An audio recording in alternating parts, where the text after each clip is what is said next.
650 plus pages, a protagonist who believes in honor, power, politics, and enough mysteries to keep you intrigued. Today, we're talking about The Will of the Many in our 5-minute book review. My name's Topher.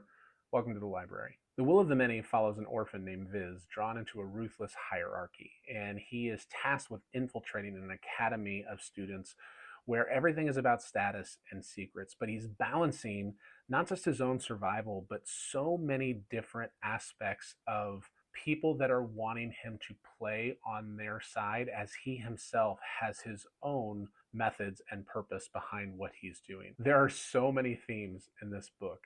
Certainly, some of the standout ones to me are the idea of complicity. Like, what does it mean for you to join in something that you know is going to be destructive for other people around you? This book deals with ideas of leadership and politics and power, and how those power dynamics are so often used to keep people down or to keep some people up at a higher point in the hierarchy, if you will. There's a lot of conversation about class, social structure, and really, I think one of the more interesting ones to me is there's a big theme of trust. Like, what do you do with trust? How does trust play out? How do you know who to trust? How do you trust yourself? I'm saying the word trust way too much, but that was an interesting theme for me to kind of see woven, I think, pretty masterfully throughout the entire story. And then finally, there's this big question of self-preservation versus duty.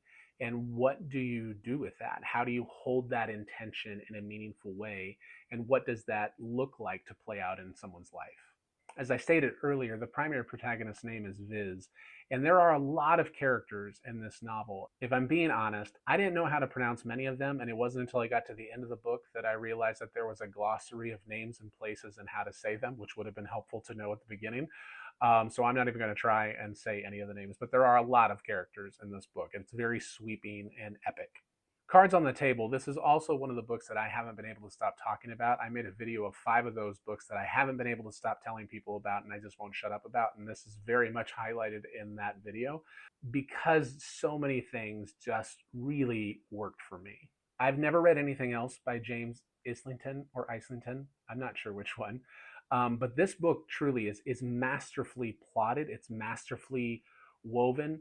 I can't think of a time that I was ever bored.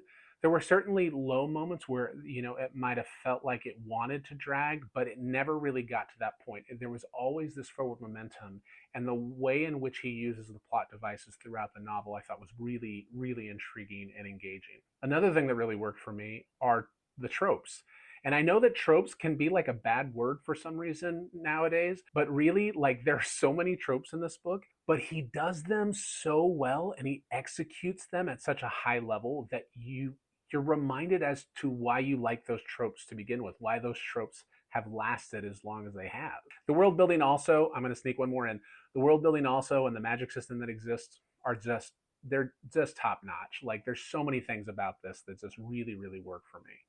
I don't think there's anything that didn't work for me, but I do think for a few people, this book may feel too dense because there are so many different competing ideas. There's so many big themes. There's so many aspects to the different storylines and the wide swath of characters. So I think that it could feel too dense. Like, if you're just wanting like a really easy escapism fantasy book that's not going to require a lot of you, you're not going to have to keep track of a lot of things, this may not be the best for you at this moment. So I could see that being a problem. And then I think another one that's stated from a few people that I know that have read this book is they didn't necessarily like the epilogue. Not the ending, but the epilogue. And I want to be really clear. I thought the epilogue was brilliant because it utterly shocked me. It caught me off guard and it caught me by surprise. And it sets up the second book, which is coming out in just over a month, in a way that makes me want to read that even more. If for no other reason, just to see if the author can pull off what he has set up.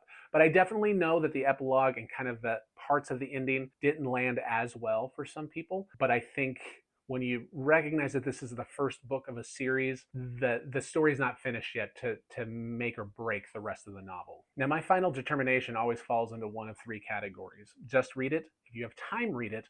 Or it's your time, not mine. Read it if you want. And this is most certainly a just read it. There's a reason this is one of the books that I haven't been able to shut up about. I love it. I truly love it. It is a 5-star read for me, even though I don't use stars in these particular videos. It is, I loved it. Like, no notes. And any notes I would give to it, it's just super nitpicky. And I cannot wait for the next book, The Strength of a Few, that is coming out next month. I have my pre order ready and I'm planning to take off work a couple days just so I could read it. I'm that excited. So if you haven't read it, I would definitely give it a go. All right, that's it for today. As always, stay curious, read deeply, and I'll see you in the library.